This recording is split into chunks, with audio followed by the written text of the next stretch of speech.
حمد و ثنا اللہ وحدہ لا شریک کے لیے، درود و سلام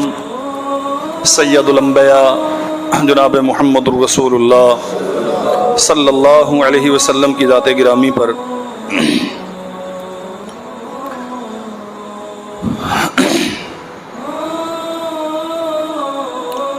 2021 سن عیسوی کے ماہ ستمبر کا پہلا خطبہ اس اعتبار سے ہمارے لیے نہایت اہم ہے، دو بڑے واقعات دنیا میں رونما ہوئے۔ 31 اگست کو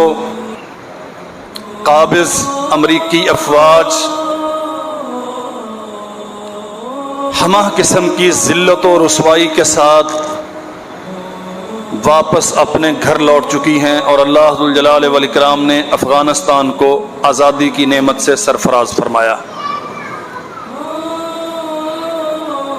پرسوں 1 ستمبر کو قائد حریت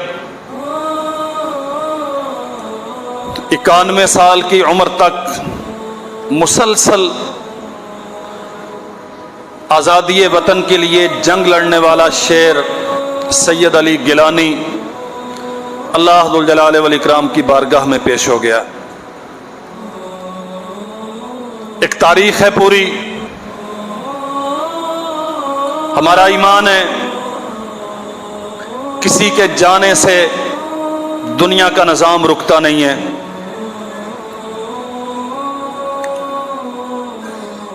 سچ یہ ہے علی گیلانی مرحوم کی سیرت و سوانح کے تذکرے کے لیے تو دفتر کے دفتر درکار ہیں، جن کی شعوری زندگی کا زیادہ حصہ قابض انڈین افواج کی قید میں گزرا، جو پیرانہ سالی میں جب تک زبان بولنے کے قابل رہی اسلام اور پاکستانیت کا علم لے کے زندہ رہے، حتیٰ کہ دنیا سے گئے تو انہیں وطن عزیز مملکت پاکستان کے پرچم میں دفن کیا گیا۔ اللہم اغفر لہ وارحمہ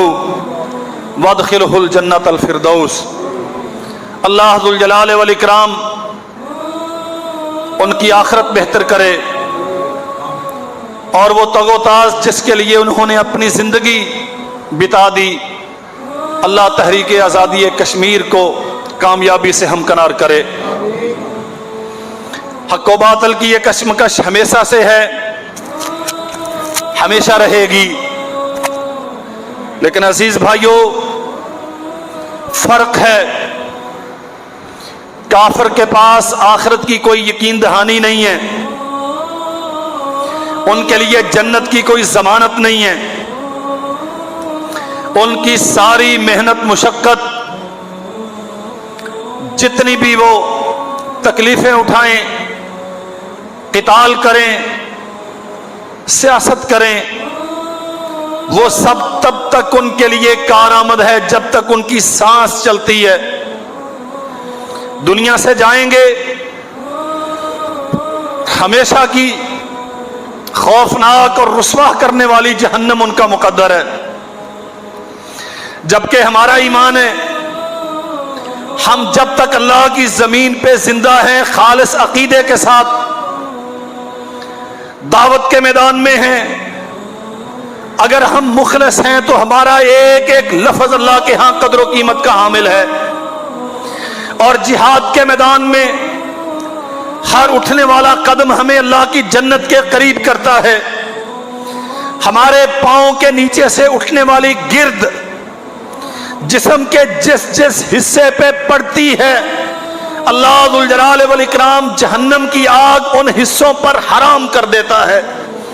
محمد کریم صلی اللہ علیہ وسلم کا فرمان ہے، وہ پاؤں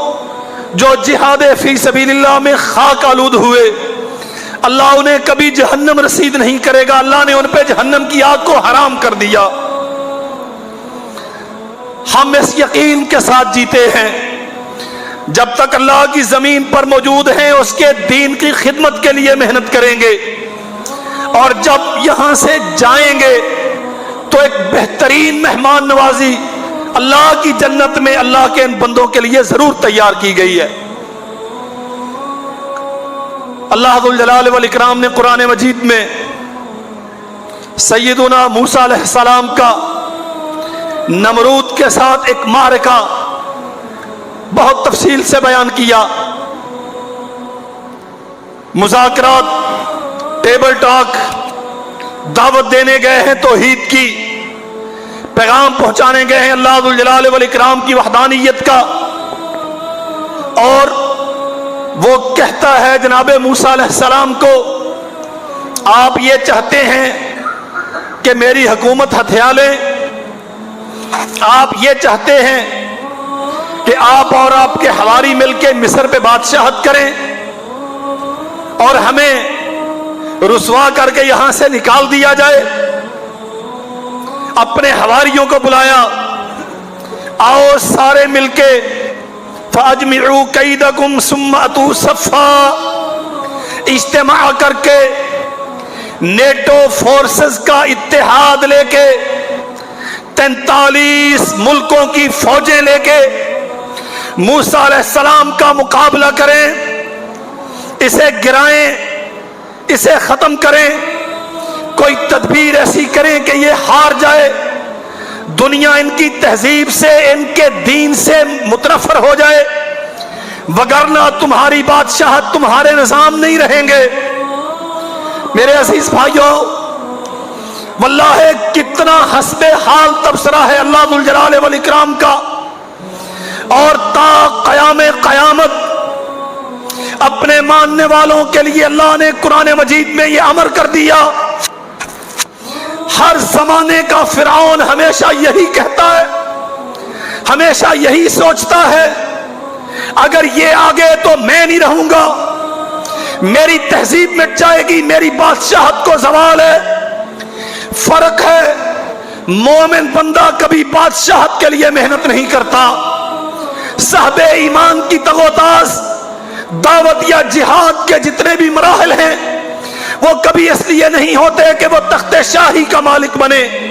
وہ اللہ کی توحید کی علمبرداری کے لیے سید الرسل جناب محمد الرسول اللہ صلی اللہ علیہ وسلم کی دین کی نوکری کے لیے محنت کرتا ہے، جبکہ ہر زمانے کا فرعون اپنے باطل نظاموں کے تحفظ کے لیے اور اپنی گرتی ہوئی کرسی کو بچانے کے لیے محنت کرتا ہے۔ فاجمعوا کیدکم، آؤ سارے مل کے بلاؤ، جرمن کو، ٹرکش کو بھی لے لو، ہندوستان کو بھی لے لو، ساری دنیا کے جتنے کافر ممالک ہیں، بہت سارے منافق بھی، بہت سارے کلمہ پڑھنے والے بھی،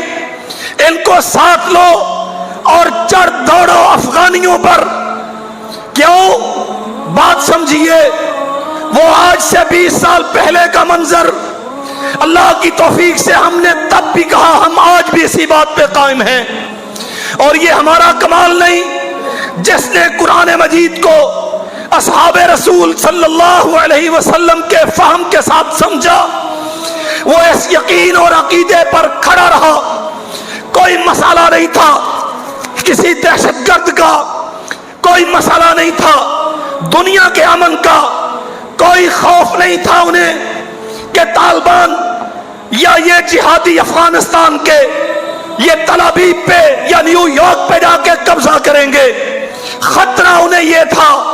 یہ شاندار اسلامی نظام جس میں عدل ہے، جس میں مساوات ہے، جس میں اخوت اور بھائی چارہ ہے،